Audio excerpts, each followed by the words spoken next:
Hi everyone, Aidan here with etrailer.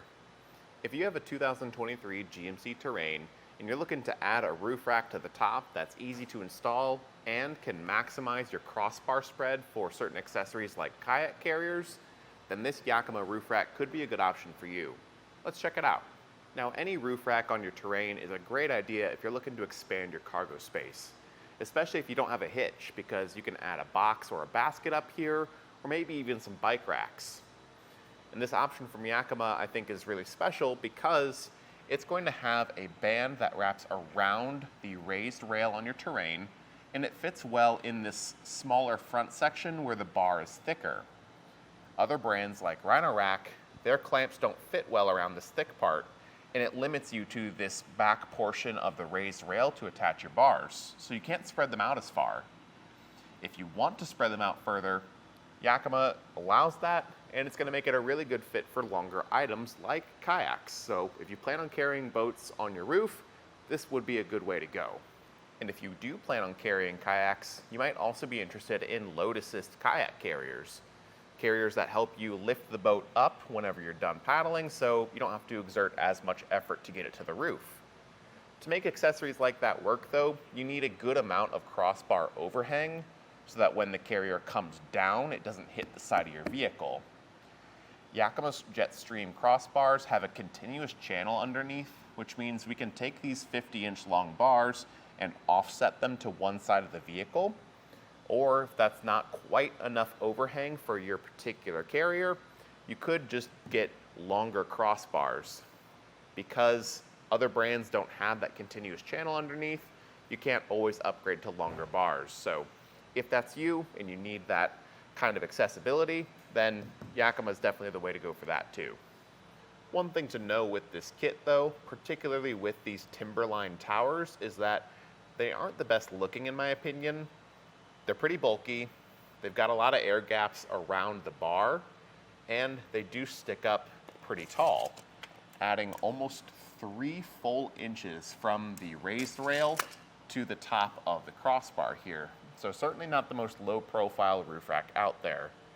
If you're not too concerned about looks, then you can disregard that, but for me, I want the roof rack to look good as well as being functional. Your space underneath the bars is going to be really solid though. From the middle to the bottom of the bar, it's going to be about 3.5 inches, so plenty of room there if you do attach clamp-on accessories, especially if those clamps require you to tighten hand knobs from underneath. You can see there's a pretty good amount of room to fit my hand under here and still have room to spare. So for one, you won't have to really worry about roof contact, but attaching clamps like that is going to be pretty easy and pain-free. A bit more about this kit though.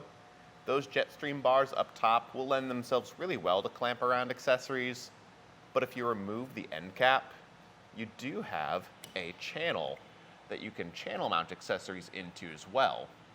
That rubber strip is going to help keep the wind noise down, and you don't have to cut it to length for your accessories. It'll just kind of form around it. Channel mounting is really nice because it allows you to also mount your stuff closer to the edge of the roof rack, right up to the edge really, and makes it easier to reach on the roof.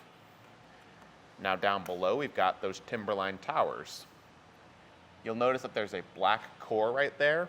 These can be swapped out for locking cores, and I would recommend that because otherwise people can just take those covers off and access all the hardware inside to remove your roof rack if they wanted to.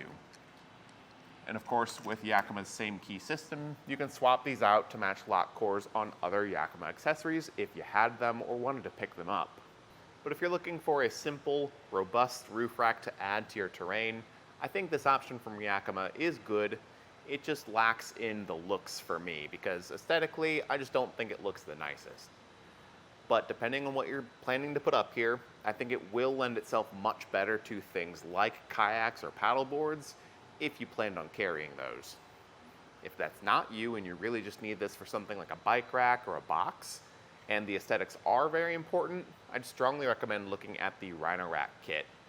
It's much more low profile and fit around these bars perfectly with their clamps. You just have to keep the crossbars a little bit closer together, but I imagine that it'll still work with the wide range of accessories we offer here at etrailer, so long as you check their crossbar spreads. But if you want to see how this Yakima kit installs, it's going to be really quick, and we'll show you how we got it on. To begin the installation, you really just need to grab yourself a tape measure. Everything else is just the different components and the included Yakima tool, so not a whole lot to this. We're going to start with the crossbar though, where we can flip it upside down and take off one of the end caps here just by pulling up on the tab and sliding it out. The towers here, since the channel underneath is continuous, can just slide in all from the same side. And this one I'm going to bring all the way over. The other one will face the other direction and stay on this side here, where I can just pop the end cap back on to keep it from sliding out. You'll use that tape measure to get a measurement between the rails on the roof of your vehicle. Center to center is just fine, and that's going to help you know whether or not you need to shift these towers side to side, because we want to measure it out, get the spacing proper, and then we can go through and tighten it down using the included tool. To tighten these towers up, I'm going to remove the end cap just by pinching the side tabs. That way we can just push the band and access the bolt down in the center a bit more easily, where we just need to tighten it down until our tool clicks, letting us know it's properly torqued down.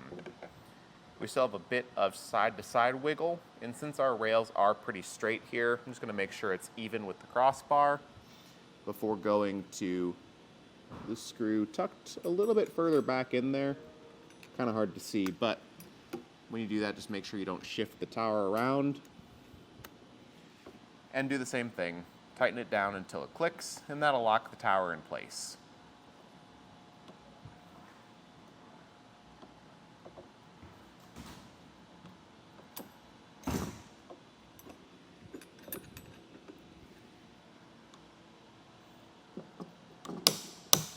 With both sides tight, you can take your assembled crossbar to the roof, and we're just going to go to the point that we got our measurements from and set it down, making sure that the band wraps underneath the crossbar.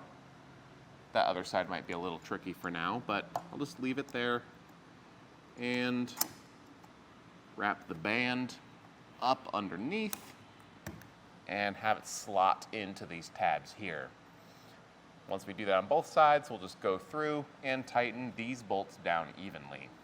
And just like the other hardware, this will click whenever we have it properly tightened down and torqued, which does take a little bit since that band is pretty large, but once we get that click, we know we're good, and we'll just pop our end cap back on both sides. And to cap things off, we'll just replace our covers on the towers. And I always like to give it a good shake test to make sure that nothing is loose still and that the fitment is exactly what we want. This is looking good. Overall, it's a very easy install process, and I think it's going to be a really solid addition on the 2023 GMC Terrain. Again, my name's Aidan here with eTrailer, and thank you for watching.